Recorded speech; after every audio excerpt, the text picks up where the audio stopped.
Howdy folks, we're going to be talking today about Ford modular motors, why you shouldn't be scared of them, and what, why is it a modular motor, uh,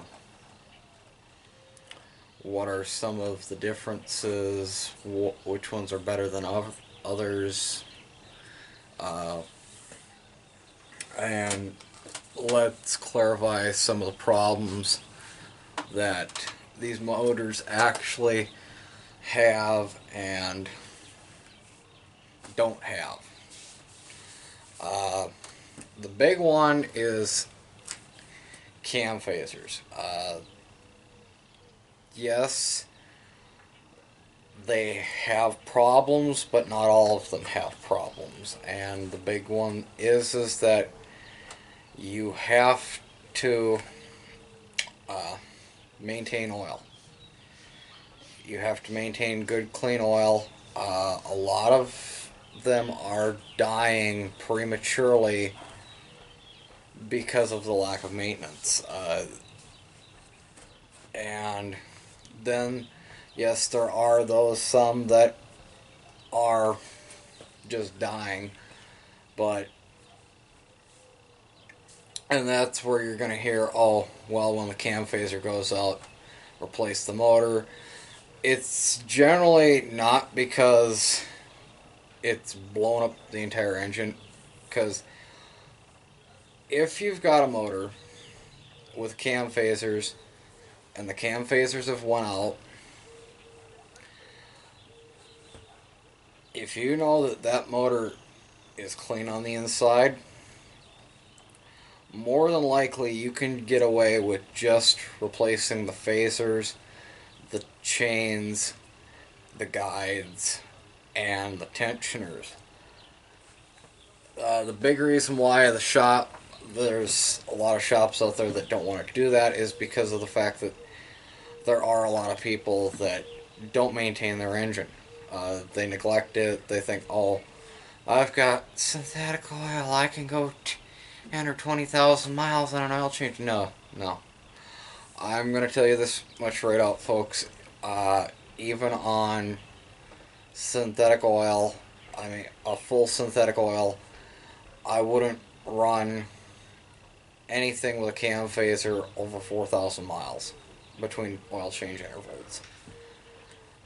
And that's not just Ford, that is anything, whether it's the Cadillac North Stars, whether it's the last generation of the LS series, the new LT series for Chevrolets, the Hemis with the cam phasers, any motor, I don't care what manufacturer it is, if you've got cam phasers, you've got to maintain your oil. And that I feel that is just a given. If you're not maintaining your oil, I have no sympathy for you when you have things that go wrong because of oil, lack of maintenance. Uh, Oil's cheap versus an engine. I mean, small block Chevy, a GM Goodwrench crate motor is going to run you at least $1,500. So you can buy a lot of oil for $1,500. That's just my opinion. I mean, to go and pick up one of these from the auto parts store as a reman, and this truck behind me has the 5.4 liter 2 valve, the 2 valve motor, not the 3 valve, not the 4 valve, but the 2 valve motor. We'll get into that a little bit later. If I was to have to go get a reman from the local auto parts store, it would run me about $2,600 to procure a reman long block to put in this truck. Now, The big reason why you shouldn't be really scared of these motors is they are built tough. They don't have some of the inherent problems that other overhead cam motors can have. Yes, they've got other problems, but the 3.6 liter Chevy motors, those chains can actually fail pretty common from what I've been seeing and reading. So, you know, the chains themselves on these motors really don't fail. It's if you've got an older one, it's usually the guides that go out, not the chains. And they generally live long lives if you maintain the oil. Come on, people, maintain your oil. If that's the one thing that you get out of this video, I don't care if you've got a Chevy, a Dodge, a VW, a Toyota, maintain your oil. So, a lot of people feel, they think that the modular series of engines started in 1997. No, it did not. The modular series of engines actually started way the heck back, at least in the United States. It started off in 1992 in the Crown Victoria. In the 1992 model year, they discontinued all Windsor-based motors under the hood of the Crown Victoria and the Lincoln Town Car and the Grand Marquis. Those three vehicles, they got the newly developed 4.6 liter single overhead cam 2-valve motor, which when they put that in that vehicle, it was the perfect motor for the vehicle. It was under 300 cubic inches, so your insurance rates were lower than the comparable 302. The fuel economy was superior, and it still had the snort to get up and go. Plus, it had the power to pull something. Say you wanted to take a trip, you wanted to take the boat with you, you could actually hook your boat to the thing. If you had bought the optional tow package for it, you could actually tow, if I remember correctly, you could tow up to 5,000 pounds, which actually is a pretty significant amount of weight when you're considering that most cars nowadays are limiting you to 2,000 pounds. Most vehicles, the transmissions are not set up for towing. Yeah, you can tow with them. It's the fact that most modern vehicles nowadays just do not have the capabilities to tow such as the old ones did. But for the Crown Victoria family of vehicles, the Lincoln Town Car, it was the perfect vehicle. And that's why, in a way, you see a lot of cop cars being a Crown Victoria. It's the fact that government officials saw the fuel economy advantage and switched. It wasn't, oh, it's Ford. No, it's the fact that they saw the fuel economy advantage with the room to put all the gear into the vehicle, and they were already buying Ford, so And then you move up, and the Mustang gets it around the 97 model year. They get a 4.6 liter. Their Windsor-based engines go away. And in 1997, the F-150s get the 4.6 liter 2-valve motor. Now, at the same time, they were putting out an Intech motor in the Lincoln Continentals, which shares the same block architecture. Really, from what I'm understanding, the only big difference between the 4.6 liters that they put in the town cars and the Continentals in terms of the block is the fact that the bolt pattern on the bell housing is different for the front-wheel drive setup on the Continentals versus the rear-wheel drive setup on the town cars.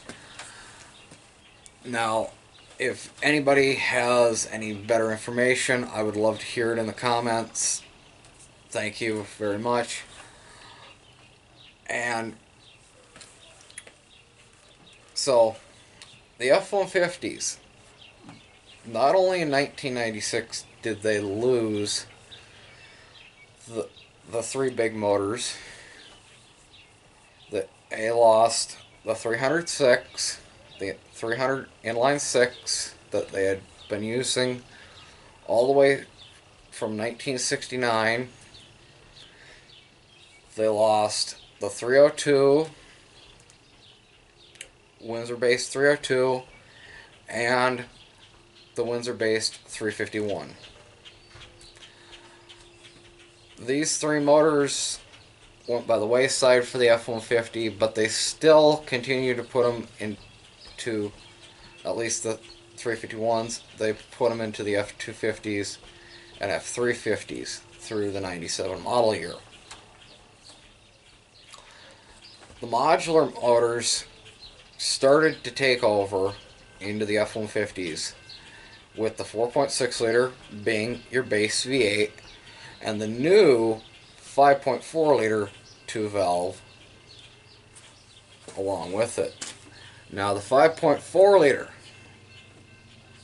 shares the same block architecture, but they did the same thing with the 5.4 liter as they did with the 400 modifieds and the 351 modifieds, and that's they raised the deck height. They put a much taller deck height on the 5.4s in order for them to actually garner a larger stroke than the 4.6 liters. Now, the 5.4 liters actually have the same bore size as the 4.6. So your 5.4s and your 4.6s, they have the same bore size. Where the 5.4 liter makes up all of its extra displacement is into the stroke. Now, the stroke on the 5.4 liters is 4.166 inches, and it still retains its 3.55 inch bore. With that in mind, it is considered by some a long stroke motor, and in some ways it is a long stroke motor versus its counterpart, the 4.6 at 3.76 bore stroke with the same bore size. Now, the 5.4 liter and the 4.6 liter, they both share the same head design, same block architecture, same bolt pattern, whether it's in the cars or the trucks, and they continued to use these motors in the 2-valve configuration all the way through the 2003 model year. In 2004, they brought out the new body design of the F-150, and that's when they brought out the 3-valve 5.4 liter Triton. That motor, by some, is considered the worst Ford motor ever produced. And really, unless you do the upgrades on them, really the first 2 years, the 04s and the 05s, they have a lot of problems in the way of those cam phasers. The cam phasers that Ford Motor Company sells to you today are very robust, and they have a very, very low rate of failure versus what they were putting out in the past. But that's where maintaining your oil is key to the whole process. The 4.6 liter also went from being a 2-valve to a 3-valve for the trucks. And this is where the 2-piece spark plug comes in. The 2-piece spark plug is exclusive to the 3-valve motor. The 5.4 liters and 4.6 liters with the 2-piece spark plug are horror stories in terms of working on them and those plugs breaking. The 5.4 liter 2 valves, the 4.6 liter 2 valves, they still contain a standard 1-piece spark plug design. They have very low failure rates. Yes, they do blow plugs out occasionally, but the repair kits that they have nowadays, if you decide to go that route, will essentially guarantee you that you will not blow spark plugs. Because what they're actually doing is that they're actually adding more threads to the actual head than what Ford Motor Company put in from the factory. The factory 5.4 liters and 4.6 liters in the 2-valve configuration only had 4 threads holding the plug in. Now, Ford put a bulletin out saying, okay, you put these plugs in at 30 foot-pounds, they won't come out. Sure, okay, but that's clean, dry torque. Now, I've been lucky. I haven't had any problems with this motor. I've had no problems. It hasn't blown a spark plug on me, and it probably never will. By this time in these trucks' lives, if they haven't blown a plug yet, they won't. But the big thing about putting new plugs into these modular motors is you have to run Motorcraft plugs. You want them to run right, you got to put Motorcraft plugs in them. I don't care if you're going to be running hotter coils, you got to put Motorcraft plugs in them to get them to run right. You can put other types of plugs in them, and they may work, but the Motorcraft plugs are really the ones that you want to go with. They're the ones that are OE spec'd, and unless you're really doing an extreme wacky build, they're going to work for you just fine. And if you don't like a standard electrode, they do make that fit in these motors. They do make a fine wire plug, because these motors actually did come from Ford Motor Company with CNG kits. So they do have fine wire plugs for these. Wow, bugs are getting all over. Now, the modular series of motors has been refined through the years. They have very low failure rates. Even when you start pushing them and you're starting to see the resurgence in these two valves in the Mustangs and in the Crown Victorias, especially since now that police stations are getting rid of the Crown Victorias, there's a big resurgence in the two-valve market. The Crown Victoria actually never got the three-valve motor. The Crown Victoria, all the way through till the end of its life, got the two-valve 4.6 liter. It never received a three-valve motor, and even in the Mercury Marauders, they have the four-valve motor, not the three-valve. Not the three-valve, the two-valve motors are what you're going to see.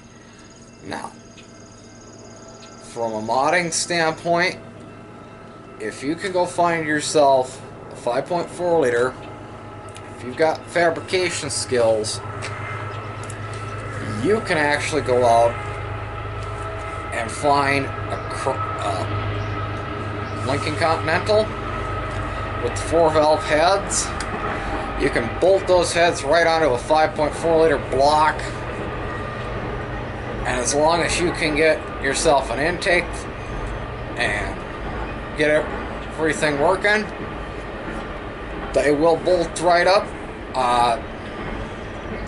The Lincoln Navigators actually did come with a 5.4 liter 4-valve that if you find one blown up, you probably could take the whole front accessory drive off of that, put it on front of your 2-valve with those 4.6 liter heads. Have yourself one wicked 5.4. So, from a modding standpoint, they are a great motor to mod. They're not as complex as everybody wants to make them out to be. They are actually, from the standpoint of modding and just daily use or even extreme use, they are a very good motor. Ford Motor Company sold the 5.4 liters all the way through the 2010 model year into the F-150s. They sold them all the way through the 2013 model year in the Navigators with the Expeditions. So the sad thing is that the 5.4 liter 3-valve gets all this bad rap, but in 2009 they went to a single piece spark plug design. They also put a good revision of the cam phasers into the motors that sadly by then it was too late, and the word had gotten around that the 5.4 liter was not a trustable motor. But the 2009 and the 2010, I believe, are going to be the motors that are probably going to be the golden era of the 3-valve. The modular series of engines, as I said, still lives on in the 5-liter Coyote motors. It's built on a similar block architecture to the 4.6 liter, but it is different. It does bolt to the same transmissions and bell housings as the older 5.4 liters and 4.6 liters of the past, but it is a much refined engine. It does not have the problems that the older motors do, and if you've got the cash, maybe you just want to go straight to the 5-liter. If you don't have that kind of cash, don't worry. The 5.4 liters, there's tons of aftermarket support. There's still support from Ford today on the older 2-valve motors that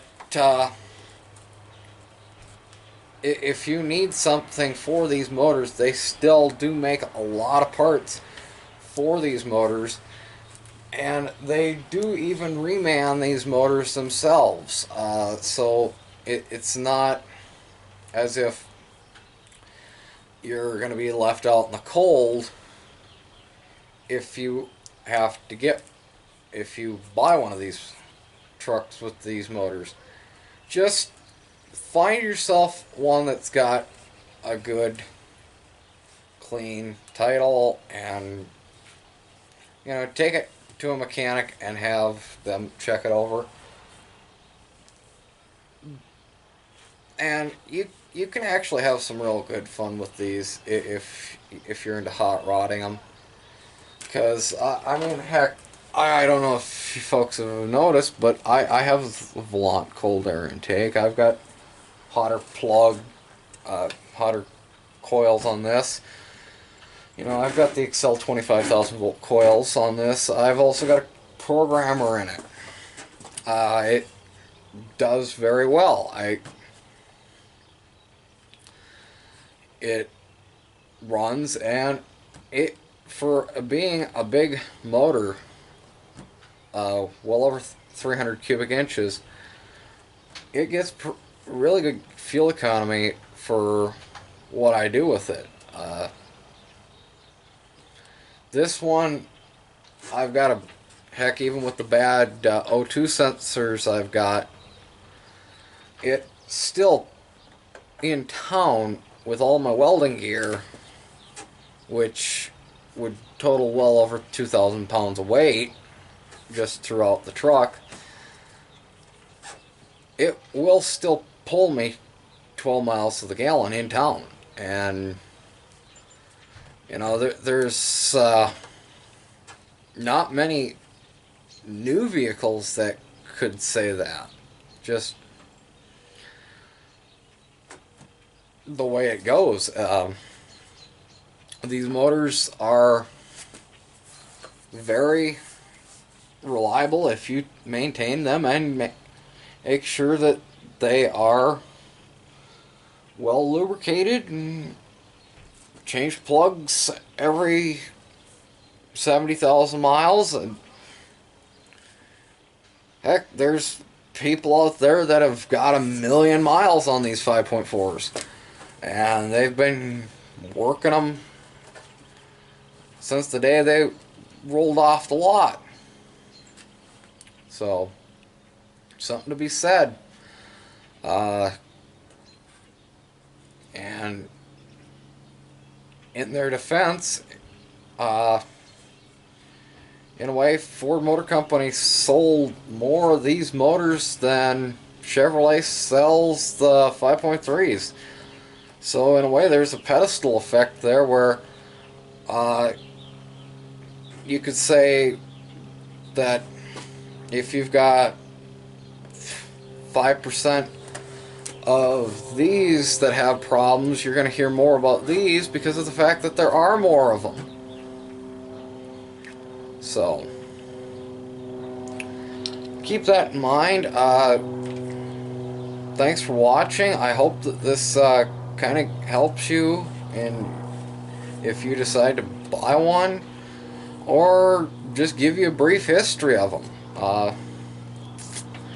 We'll be talking more about other topics, tools, engines later. Please comment, rate, subscribe, and we'll see you on the next one.